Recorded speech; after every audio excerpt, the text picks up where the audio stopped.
Then the wife started crying and said, I believe that he's going to come back to life. I believe. When she started crying, and they were arguing. Some people said, bring him down. Some people said, no. Then some of my people will bring it down. Other people will push it back. Some people, and they were dragging until my son went there and told them to carry him to the basement and to get him out of the coffin. That they should not carry it with the coffin into the basement because the children will be scared and people will run away. First of all, they should remove him from the casket, which some other boys helped us do. They removed him from the casket down there, just at this plane now. And we quickly have to run inside this, inside the youth conference center. We are looking for a place to lay him, and they brought in these 2 tables, and his head was here while his legs were here. This was the first place where they now laid him. Then we got on the meeting. Bonke finished. He prayed for people. After praying for the people, I took him to the office. Somebody rushed in and said, he's now breathing, that he's breathing, he's breathing. Now he has started breathing bit by bit, that we should pray. So I and my pastor friend, Pastor Luke Ibekwe, we started praying. But when I touched him from the head to the toe, was like a stockfish, and his hands like this. Even there are some people that snapped him a picture. His hands were like this, by the sides. And he just lying like that. So we started praying. We continued praying and praying and praying. He was breathing, his breath was reviving and reviving and reviving until some other person go and gathered our boys inside the main auditorium. When they gathered them, they all gathered here. We were all praying. At times I would say, stop, let us sing. And we sang and we prayed. People were all around this place. They wanted to see. They wanted to know what finally happened. So we were praying all through. As we were praying, we were even sweating. And we were telling people to go away that he will get some this thing. And the wife was sitting down there in a bench. So, and we were just praying and praying. So as we were praying now, suddenly we saw the eyes started, life started coming in. I said to my pastor friend, Pastor Luke, that they say that he had been 3 days in the mortuary. Let us massage him. So he was there massaging the right hand, and I was here massaging the left hand. We are squeezing it, making sure that life, because now we find out that as we are praying, that the heart started, the heart become hot. So, and he was breathing. We started massaging the hands. As we massaged the hands, suddenly it seemed that life came into the hands, and we put the hands on the heart and the chest. Now, the neck, I massaged the neck, and life came into it. I was able to turn it, but before it was like a stockfish. I was able to turn it. I picked up the mic and announced to the whole people that dead man they brought here is now breathing.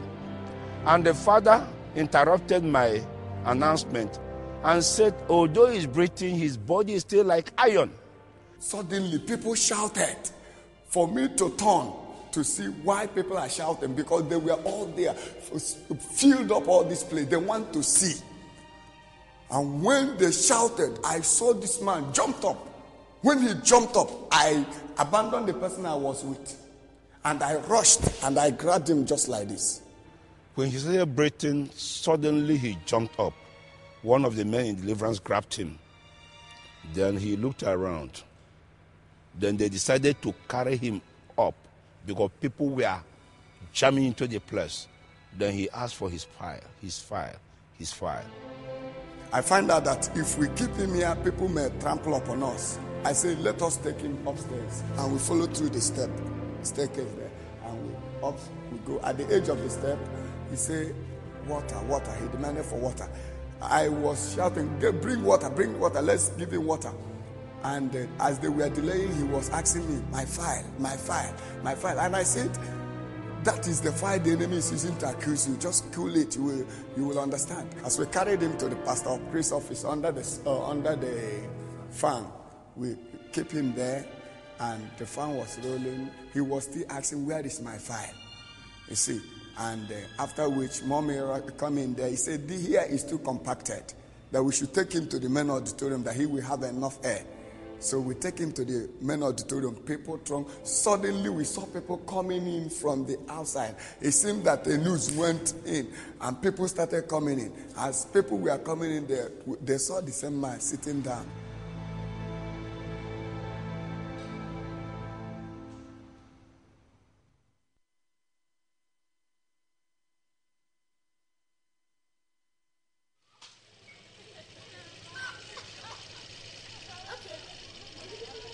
I went back to my village with a ram. I gave it to my father, and I told him I'll be coming back with bags of rice because of the Christmas. So on my way coming back, getting to my house, there's a very big valley. The valley is very, very much. So on my way getting to that place, the brake of my car failed. I missed this car, 230A. So I tried to control the car. I couldn't. And because of how dangerous that place is, there's a very big pillars they positioned there to wedge the car not to somersault inside the big place. So my car had to hit those pillars, and I hit my chest on the steering. And I remembered I was vomiting blood. Blood was coming out of my nose. So, and there was someone with me. He was also wounded. So people crowded. I remember they brought me out of the steering. That was all I could remember. While I was at the hospital, immediately I got myself. I just looked around and saw all the drips and all the things they fixed on me. So I now requested for my wife. And when they brought her, I told her that I want them to take me to Dr. Umezurike at Owerri, because he has been my doctor. There was a time I was slaughtered. He was the one that took care of me. So I now requested that he should take me to him. Then we took him out from that place. Off we went to Owerri. I had pastors and other people to go with me. So, but because of the way I was breathing, so I felt within me that something might happen on the way. I now requested that they should please allow my wife to come in. So I and my wife was in the ambulance. So at the time, two angels came inside the ambulance. Immediately I saw them, I was afraid. I wanted to say it out, what I saw. But eventually, one of them just shut me up. So I couldn't talk concerning the angels. But I only told my wife, take care of the church, this and that, and things I felt that she don't know. When the two angels took me off, so we came to a place that they now handed me over to an angel, one of them. So that one now took me to a place. He told me that we are going to visit paradise. That was what he told me. Because I was communicating with him as human being, everything you can. I asked him questions, he answered my questions. He was holding me like a friend. So he now told me that we are going to visit paradise. So we now visited a place. When we approached the place, I saw multitude of people that look exactly like the one with me, that angel with me. The angel with me was having a white apparel. The body was pure white. The apparel was pure white. But the apparel doesn't look removable from the body. So, and when I saw this crowd, they were looking exactly like the one with me. So in my heart, I said, oh, look at where the angels gathered. That was what I thought, because I was still having thought in me there. So now he told me that this is where the saints that had died, this is where they are. So while I watched them, they were singing praises so wonderfully. You know, it was as if there was a force inside that environment that controls what they do. When they want to raise their hand, they raise it at once. No one will be faster, no one will be late. If they want to bow down, they will just go down. Wow, no one will be faster, no one will be late. As if there's a force controlling them doing all those things.